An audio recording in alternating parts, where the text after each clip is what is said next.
Keruntuhan jembatan penghubung antara Kecamatan Rejoso dan Kecamatan Bagor di Desa Mungkung, Kabupaten Nganjuk memicu perhatian publik. Proyek senilai 9,29 miliar yang menggunakan dana alokasi khusus atau DAK itu kini disorot karena usia jembatan yang baru seumur jagung. Dugaan praktek korupsi termasuk sistem ijon dalam pelaksanaan proyek mulai terungkap melibatkan kontraktor dan oknum pemerintahan. Praktek ijon dan dampaknya pada kualitas proyek. Seorang kontraktor lokal yang meminta identitasnya dirahasiakan mengungkapkan bahwa praktek ijon sering terjadi. Ia menjelaskan bahwa kontraktor harus menyerahkan uang muka atau komitmen awal sebesar 10-20% dari nilai proyek kepada pihak tertentu agar dapat mengerjakan proyek tersebut. Dampaknya, anggaran yang tersisa menjadi tidak mencukupi untuk menjaga kualitas hasil pekerjaan. Heri Indarto, seorang konsultan teknis konstruksi, sebelumnya telah mengingatkan agar pengadaan konstruksi tidak menggunakan sistem e-katalog, terutama untuk proyek yang masih dalam tahap pengerjaan di lapangan. Ia menegaskan bahwa metode ini cenderung membuka celah korupsi dan mengurangi transparansi. Ia menambahkan bahwa praktek ini hanya menguntungkan kelompok tertentu yang mampu membayar fee proyek tinggi sekaligus melemahkan penyedia barang atau jasa lokal. Kepala Bidang Bina Marga Dinas PUPR Nganjuk Oni menegaskan pihaknya tengah memprioritaskan perbaikan jembatan sambil menyerahkan isu hukum kepada aparat yang berwenang. Di sisi lain, Kejaksaan Negeri Nganjuk menyatakan siap mengusut dugaan korupsi dalam proyek ini. Masyarakat Desa Mungkung berharap kasus ini menjadi momentum untuk meningkatkan transparansi dalam pengelolaan proyek pemerintah.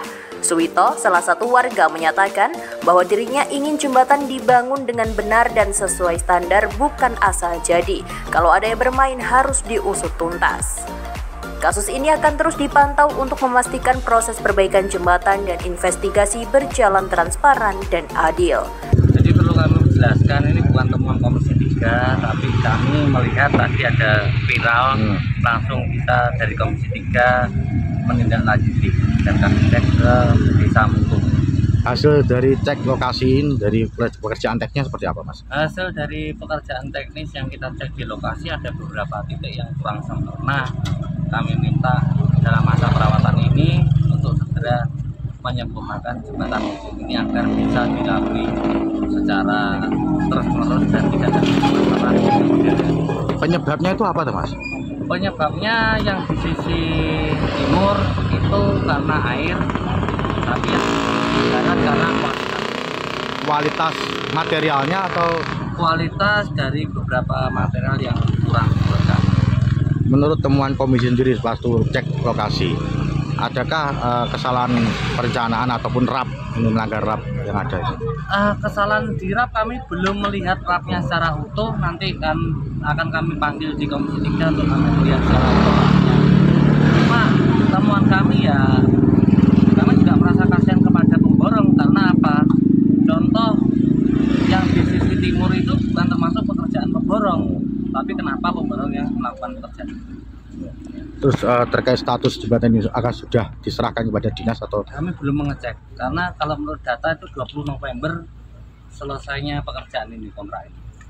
Ini kan juga terjadi di sisi sebagian barat jembatan juga retak. Ini temuan dari komisi tadi? Yes. Saya jelaskan lagi, yang dari timur itu dikarenakan air dan tanah gerak. Dan di sisi barat itu karena kualitas. Ada berapa titik salah? Dari Nganjuk, Jawa Timur, M. Zaki Mawardi, SRTV melaporkan.